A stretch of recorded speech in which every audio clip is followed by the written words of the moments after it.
Oh, look at this honey! Oh my god, I'm so obsessed! Hi, I'm Anne. Watch Marvel, make me a hero.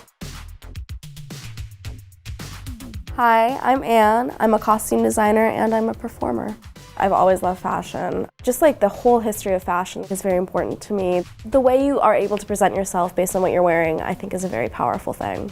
I've always loved being on stage. I've always loved performing. I'm actually kind of like a shy person, and I think when I'm able to just be totally alone on a stage, I think I'm able to just release all of that anxiety and just be nuts on stage, and I love that feeling. I think early New York LGBTQ queer scene, I think like performers were absolutely the catalysts for the movement.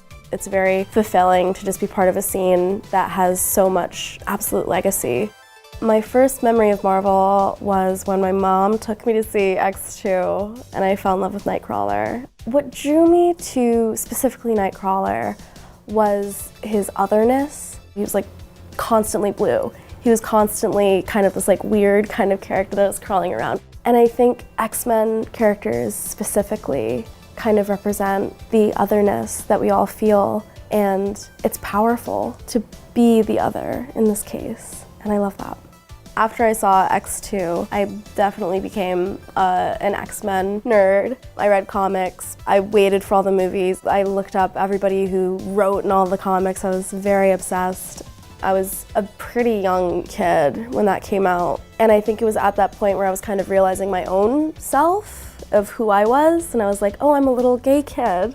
I'm a little kid who's definitely not like the other kids in my class. And I think what X-Men did for me was make me realize, like, that's okay, I'm a superhero. Like, it's okay that I'm gay, it's okay that I'm weird and kind of funky. I can be that because these characters are.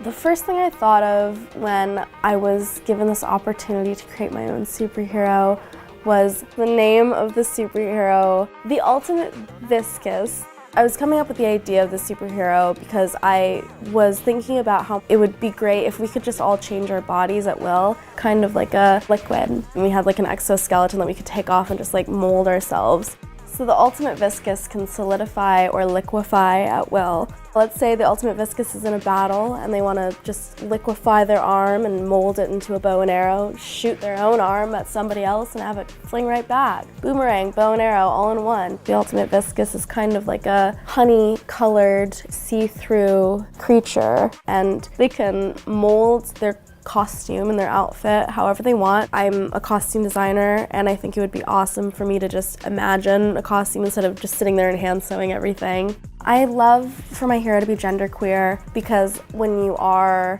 just a liquid, gender doesn't even matter. I think the Ultimate Viscous would be great in changing the conversation of what we think is normal. Oh my gosh! That is so cool. Oh, look at this honey! Oh my god, I'm so obsessed. Oh, this is so much more badass than I was imagining. This character obviously does not have a gender. You're not looking for gender in this character. You're looking at how their fists are flying off and their legs are made of honey. This character is a hero. Their arm is a full slingshot, which I love. I think the Ultimate Viscous could teach a couple lessons to the X-Men. The costume is gorgeous. And the costume is obviously, I'm sure, made out of some kind of a magical latex that is molding to the body. I think the happiness and the proud existence of this character can make a lot of people proud. If I was a kid and I saw the Ultimate Viscous, I would love it. I would love myself, and I would love the Ultimate Viscous.